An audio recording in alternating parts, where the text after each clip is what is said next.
اس میں کہا گیا ہے کہ غیر قانونی طور پر ٹیلی کام کمپنیوں کا شہریوں کا ڈیٹا تک رسائی دینا غیر آئینی ہے۔ عدالت نے ٹیلی کام کمپنیوں کو حکم جاری کرتے ہوئے کہا کہ ٹیلی کام کمپنیاں آئندہ سماعت تک یقینی بنائیں کہ سرویلنس سسٹم تک رسائی نہ ہو۔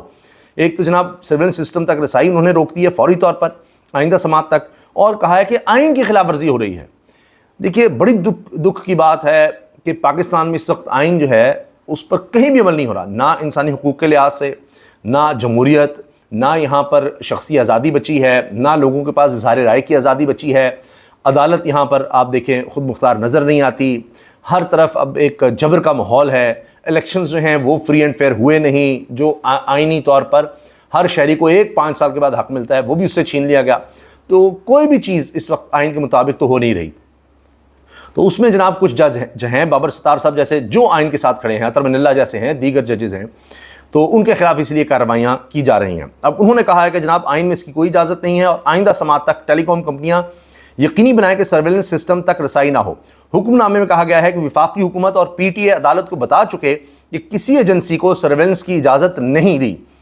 اب یہ دیکھیے گا، حکم نامے میں کہا گیا وفاقی حکومت اور پی ٹی اے عدالت کو بتا چکے ہیں کہ کسی ایجنسی کو سرویلنس کی اجازت نہیں دی۔ لافل انٹرسپٹ مینجمنٹ سسٹم کے حوالے سے غلط بیانی پر پی ٹی اے چیئرمین اور ممبران کو توہین عدالت کا شو کاز نوٹس جاری کیا جائے کہ انہوں نے جھوٹ بولا کہ ہم نے اجازت نہیں دی، لیکن وہ تو جھوٹ پتہ لگ گیا، انہوں نے تو سسٹم لگوا کر دیے ہوئے ہیں۔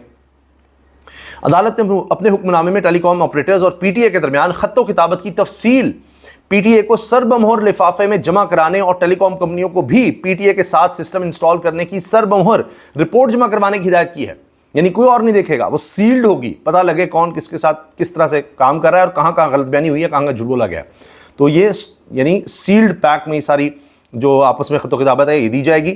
حکم نامے میں وفاقی حکومت سے استفسار کیا گیا ہے کہ وفاقی حکومت رپورٹ دے لافل انٹرسیپشن مینجمنٹ سسٹم لگانے کا ذمہ دار کون ہے، لافل انٹرسیپشن مینجمنٹ سسٹم کا انچارج کون ہے جو شہریوں کی پرائیویسی کی خلاف ورزی کا ذمہ دار ہے۔ وفاقی حکومت 6 ہفتے میں بتائے کون شہریوں کے ڈیٹا تک رسائی پھر سوشل میڈیا پر ڈیٹا لیک کا ذمہ دار ہے۔ صرف 6 ہفتے ہیں حکومت کے پاس، 6 ہفتے کی مہلت بچی ہے۔ عدالت نے کہا ہے 6 ہفتے کے اندر بتائیں کون اس کا ذمہ دار ہے، کون پھر یہ سارا ڈیٹا لے رہا ہے، ذمہ دار کون ہے، کون پھر اس کو سوشل میڈیا پر لیک کرتا ہے۔ یہ آڈیو سامنے آ جاتی ہیں بغیر اجازت کے۔ عدالت نے اپنے حکم نامے میں کہا کہ بادی نظر میں وزرائے اعظم، یہ سنیے گا، بادی نظر میں وزرائے اعظم، سیاسی لیڈران، ججوں اور ان کی فیملی، بزنس مینوں کی آڈیو ریکارڈنگ سرویلنس کا میکنزم موجود ہے۔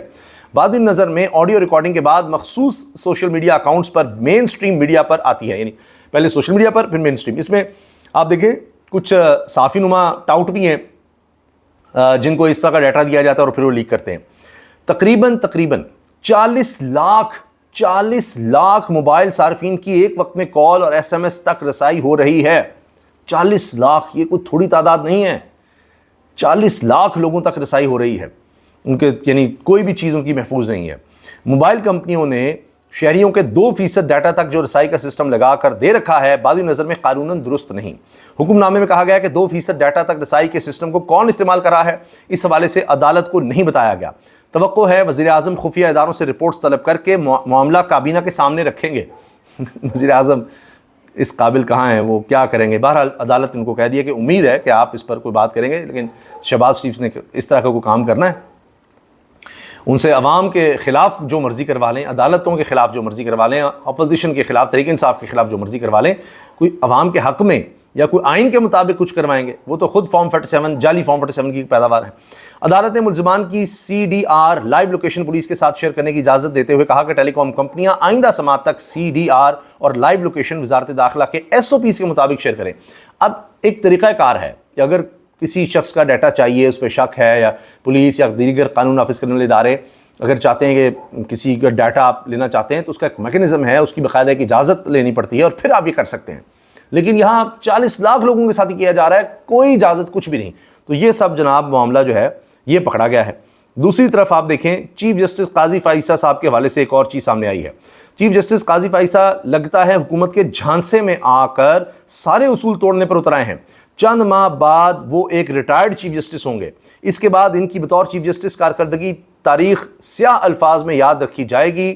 حامد خان اسی نے لائر ہیں، وکلا رہنما ہیں، اب ان پر بڑا پریشر ہے کہ جی قاضی فیصل صاحب کے ان کے ساتھ بڑے تعلقات اور وہ کچھ بول نہیں رہے تھے، یہ کہہ رہے ہیں جی چیف جسٹس جھانسے میں آ گئے ہیں حکومت کے اور اس لیے وہ نہ سینیورٹی کو دیکھ رہے ہیں کہ جی کن ججز کو آگے لے کر جانا چاہیے، جو انہوں نے خود اصول اپنی طرف سے وضع کیے تھے کہ جی یہ ہونا چاہیے، سینئر ججوں کو سپریم کورٹ لے جانا ہے، نہیں، اب وہ اور طریقہ دیکھ رہے ہیں۔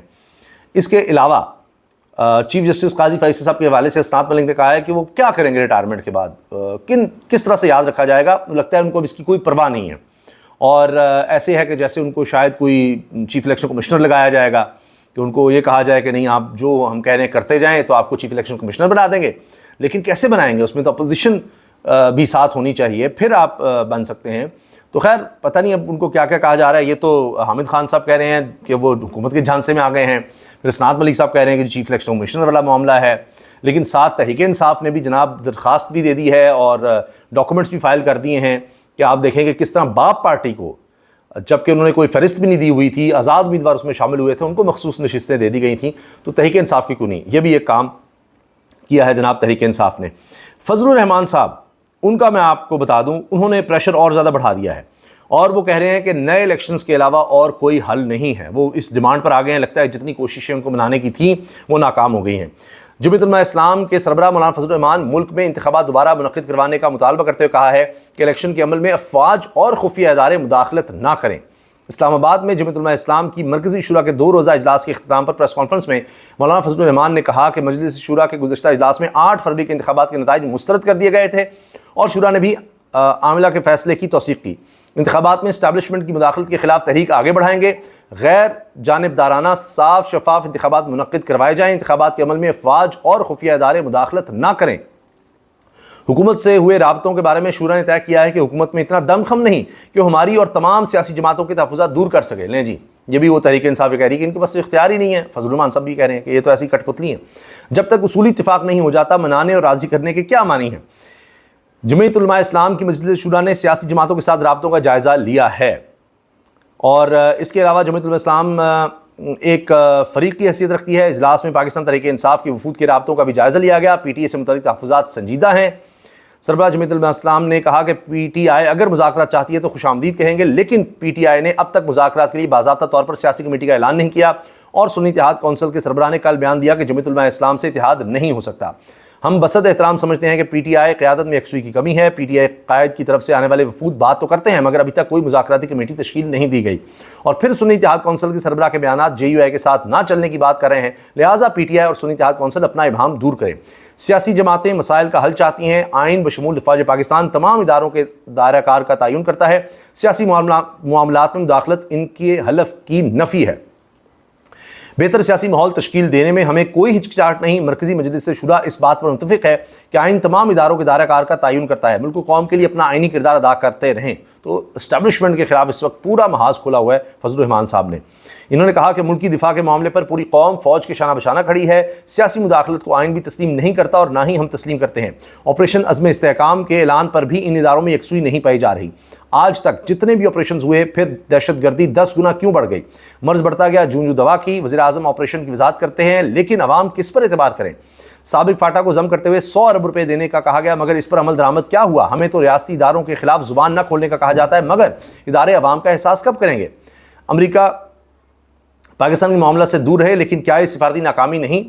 انہوں نے کہا چین کے ساتھ تعلقات کا دوام چاہتے ہیں، ابھی تک چین کا اعتماد سرمایہ کاری کے لیے بحال نہیں ہو سکا۔ امریکی ایوان نمائندگان نے 8 فروری کے الیکشن کو مشکوک قرار دیا ہے۔ جمعیت علماء اسلام کی رائے ہے کہ امریکہ پاکستان کے معاملات سے دور رہے۔ یہ بھی بتایا جائے کہ کیا یہ پاکستان کی سفارتی ناکامی نہیں، ریاست کو بھی اپنے رویوں پر غور کرنا ہوگا۔ شورا نے کسی باضابطہ اتحاد میں جانے کا انتظار کیے بغیر اپنے پلیٹ فارم سے جدوجہد کا فیصلہ کیا۔ اگر سیاسی جماعتوں کے درمیان باہمی تعاون کا ماحول پیدا ہوا تو ہم اسے قابل عمل بنائیں گے۔ آپریشن عزم استحکام کی طرف اشارہ کرتے ہوئے انہوں نے کہا کہ آج کہا جا رہا ہے کہ افغانستان میں کارروائی کریں گے، پاکستان کے اندر دہشت گردی روکنے میں ناکامی پر پردہ ڈالنے کے لیے افغانستان پر حملہ کرنا چاہتے ہو۔ کیا یہ حقیقت نہیں کہ ترقیاتی فنڈز کا 10% خیبر پختونخوا میں دہشت گردوں کو نہیں جاتا؟ کیا آپ دہشت گردوں کے سامنے بے بس ہیں؟ یہ ابھی وزیر دفاع کہہ چکے ہیں جی افغانستان کے اندر کارروائی کریں گے، مولانا صاحب اس کے بھی خلاف ہیں۔ بہت سے ایسے سوالات ہیں جو اٹھا کر ریاست کے لیے مشکلات پیدا نہیں کرنا چاہتا۔ اگر کسی کا مفاد ہے تو وہ غیر ملکی مفادات کا ہے۔ امریکیوں کو اڈے دے کر 20 سال آپ بمباری نہیں کراتے رہے۔ مولانا فضل الرحمان نے کہا کہ اگر 5 اگست کو یوم یکجہتی کشمیر بنائیں گے، فلسطینیوں کے ساتھ کھڑے ہیں۔ امریکہ کی نظر میں تو امارات اسلامیہ اور حماس بھی دہشت گرد ہے۔ ہم تمام مسلمان حکومتوں کو کہتے ہیں کہ آپ وہ فرض ادا نہیں کر رہے جو آپ سے تقاضا ہے۔ یہ جناب فضل الرحمان صاحب کی مکمل گفتگو ہے، اور باقی جو میں نے آپ سے عرض کیا کہ بابر ستار صاحب نے جو کہا ہے وہ دیکھیے آپ، اور پھر جو کچھ جناب اس وقت ہو رہا ہے عدالت میں یا قاضی فیصل صاحب کے حوالے سے وہ بھی آپ کے سامنے رکھا۔ اب اس میں جناب 2022 میں عمران خان، سابق چیف جسٹس سمترا بندیال، مریم نواز، شہباز شریف، بشرا بی بی، چودھری پرویز الہی، مظاہر علی اکبر نقوی سمیت دیگر کی کالز ریکارڈ اور لیک ہوئیں۔ وزیر اعظموں، سیاسی لیڈرز، ججز، ان کی فیملیز کی کالز ریکارڈنگ ہوئی، سوشل میڈیا مخصوص اکاؤنٹ سے لیک ہوئیں، پھر مین سٹریم میڈیا پر آئیں۔ اس ریکارڈنگ کا میکنزم معلوم ہو رہا ہے، شہریوں کی کال ریکارڈ کر کے لیک کرنے کا نیشنل سیکیورٹی کے ساتھ کوئی تعلق نہیں۔ اسلام آباد ہائی کورٹ کے جسٹس بابر ستار نے وفاقی حکومت کے چیمبر سماعت کی استدعا بھی مسترد کر دی کہ نہیں جناب، کوئی جو آ کے پرائیویٹ آپ میرے پاس آ کے کوئی کرنا چاہتے ہیں بات چیت، یہ نہیں ہو سکتا۔ اور یہ سارا جناب دیکھیے کہ یہ تحریری حکم نامہ جو سامنے آیا ہے، اس میں یہ بڑے انکشافات ہیں، اور اس کے ساتھ جناب اس حکم نامے میں 6 ہفتے تک کا ٹائم دیا گیا ہے کہ 6 ہفتے کے اندر اندر آپ بتائیں، حکومت بتائے یہ سارا کچھ اس حوالے سے۔ اور اس میں جناب ریاست کی سرپرستی میں 4 ملین یعنی 40 لاکھ شہریوں کی سرویلنس کی ذمہ داری وفاقی حکومت پر عائد ہوتی ہے۔ وزیر اعظم اور کابینہ ممبران اس میاس سرویلنس کے اجتماعی انفرادی طور پر ذمہ دار ہیں۔ عدالت امید کرتی ہے کہ وزیر اعظم تمام انٹیلیجنس ایجنسیوں سے رپورٹ طلب کر کے معاملہ کابینہ کے سامنے رکھیں۔ وزیر اعظم لافل مینجمنٹ سسٹم سے متعلق 6 ہفتوں میں اپنی رپورٹ عدالت میں جمع کروائیں۔ اور اس میں جناب جسٹس بابر ستار صاحب کے حکم نامے میں کہا گیا ہے کہ پی ٹی اے نے اور چیئرمین کا میں نے کو بتا دیا، انہوں نے غلط بیانی کی اور اسی لیے ان کو شو کاز نوٹس جاری کیے گئے ہیں، اور چیئرمین پی ٹی اے اور ممبران بتائیں کہ ان کے خلاف توہین عدالت کی کارروائی کیوں نہ شروع کی جائے۔ دیکھ لیجئے معاملہ کہاں سے کہاں پہنچ گیا ہے۔ تو یہ تو وہ کہتے ہیں نا لینے کے دینے پڑ گئے، یہی جناب اس میں واضح طور پر میں نظر آ رہا ہے۔ اجازت دیجیے، اللہ حافظ۔